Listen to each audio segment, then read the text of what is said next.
Hi, this is Jaya. In this video, we shall see the summary of chapter 14 from Biographia Literaria by Samuel Taylor Coleridge.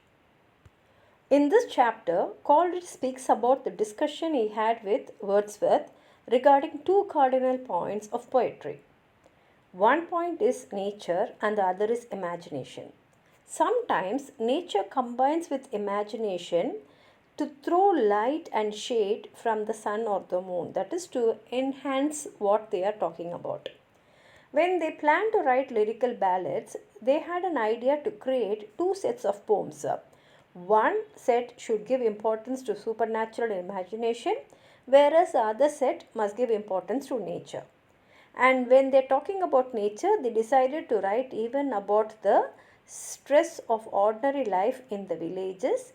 Therefore, everyday life was also included in nature poems. And Coleridge decided that he would write about supernatural imagination because he wanted to write celebrated poems. And Wordsworth decided to write about the beauty in ordinary, defamiliarizing the familiar. That is, something which you will see in your everyday life or you will experience in your everyday life, but he will throw light on the beauty of one particular aspect or the different aspects in the same familiar thing which are not familiar to you. So in that way he wanted to bring in the everyday beauty to your eyes in a different view.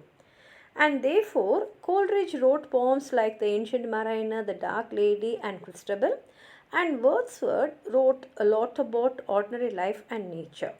And because Wordsworth wrote many poems, there was an imbalance in the lyrical ballads.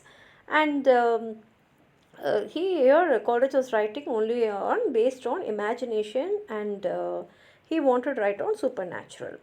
And in that way, lyrical ballads was also different from all the other poems which were being published at that time, because most of the poems were in the convention time of that time.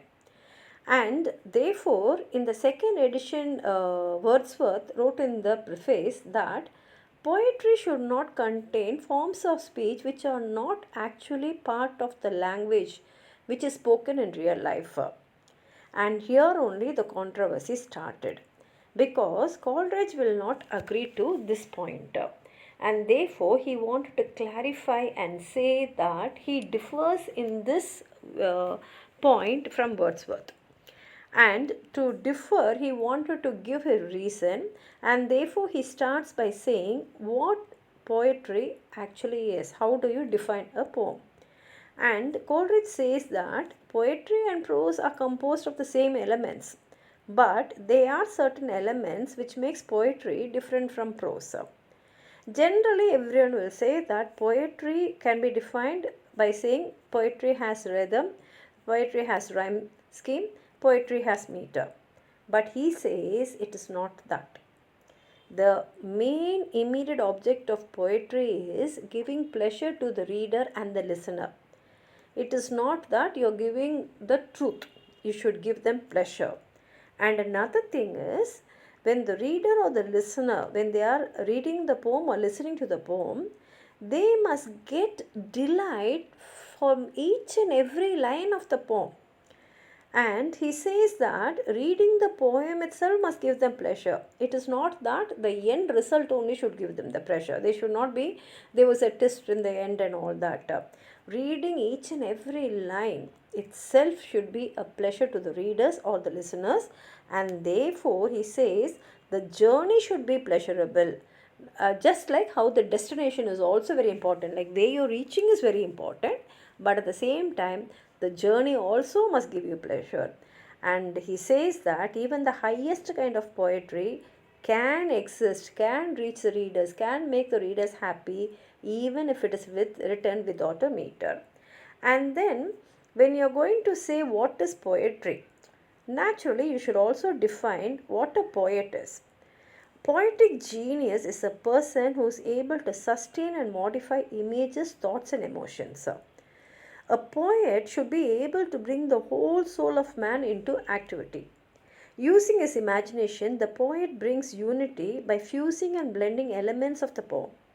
Imagination is the greatest thing which is able to reconcile opposite or discordant qualities like sameness and difference, general and concrete, idea and image, etc. And all these, he says, are essential in poetry. Organic unity is the most important aspect of poetry for Coleridge, and he says this can be achieved only through the power of imagination. And here ends a summary of chapter 14. If you have anything more to add on to what I have said, please write it in the comment box, like the video, share with your friends, and if you have not subscribed my channel, please subscribe and support. Thank you.